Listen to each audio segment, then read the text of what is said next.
doorashada gobolka Ontario ee dalka Canada ayaa la qaban doonaa horaanta bisha dambe iyadoo doorashadaasina ay ka tartami doonaan dad Soomaali Canadian ah iyagoo oo ka tartamaya isla markaana iska soo sharaxay qaar ka mid ah xaafadaha ay Soomaalidu ku badan yihiin warbixin doorashadaasi la xidhiidha waxaa magaalada Toronto nooga soo diray wariyahayaga Xuseen Nuur Xaaji waqtiga waa u socdaa dadaalna uma yara murashaxiinta waxa lagu jiraa ololihii ugu dambeeyay ee doorashada murashaxa xaafadda York South Weston kuma cusba siyaasadda oo horay ayuu isugu dayay waxa uu hadda u sharaxan yahay xildhibaan heer gobol xaafadan dhammaan dadka degan dhibaatooyin fara badan oo ay ka mid yihiin ayaa jira khaasatan qowmiyadda Soomaalidana dhibaatooyin fara badan oo iyaga u gaar ayaa jira waxa jira ciyaalka runtii oo aad iyo aad ciyaal badan halkan maartay naftoodu ku waayay taasoo ay kalifayso maartay waxyaabo fara badan oo ay ku xiran tahay noloshada iyo dhaqaalaha waxaanu kala doonaynaa inaanu maartay aanu shaqooyin u abuurno jaamacadaha ay dhigtaana markay ka qalin jabiyaan deyn badan ayay haystaan deyntaas waxaan rabnaa inaanu ka cafino istaraatiijiyadan waa mid murashaxiintu ay ku doonayaan inay ku kasbadaan codbixiyaasha waxayna ballan qaadayaan isbedel dadka 15 sano ayaa ka dhuntay maartay dadkuna waxay u baahan yihiin isbedel xoog leh qaasatan xisbigeena waxaan aad wax ugu qabanaynaa dhinaca caafimaadka dadku waxay aad dhibaato u qabaan Xuseeno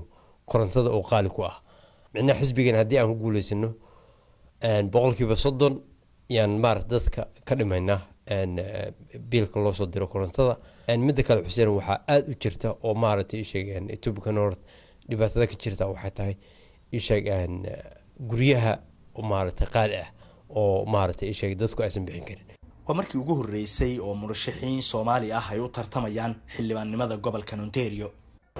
halkan aan taaganahay waa isgoyska Western Lawrence oo ka tirsan xaafadda South York Weston waxa iska diiwaan galiyay in ka badan 860,000 oo qof oo doonaya in codkoodu ay isbedel ku sameeyaan siyaasiyiinta markii doorasho ay timaado ama ha ahaadaan ajnabi ama ha ahaadaan Soomaali ballanqaadyo badan ay sameeyaan mana oofiyaan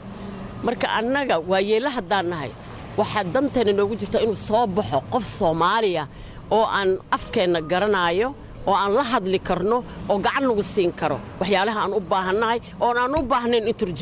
turjubaano midda kale waxa waa seniorska wadankan joogo waxa ku aad ugu qaali ah guryaha kiradooda waxa qaali ku ah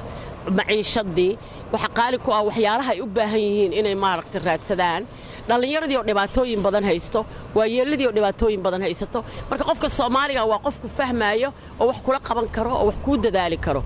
waxaan aad ugu faraxsanahay Soomaalina sharaxanta waxaan rajaynayaa inay ku guuleystaan baahida ugu weyn aan haysata arday ahaan waa deymaha jaamacadda waxaan rajaynayaa deymahaas nagala cafiyo sababtoo ah waa caqabada ugu horeysa oo hortaagan markaan rabno inaan shaqo bilowno doorashadan waa mid adag labadan murashax waxay la tartami doonaan murashaxiin ka socota xisbiga liberaalka ee hadda wadanka ka taliya iyo xisbiga muxaafidka ee hadda ah mucaaradka rasmiga ee dalkan waxaana codbixinta loo dareeri doonaa 7 bisha soo socota ee June Xuseen Nuur Xaaji qubanaha VOA Toronto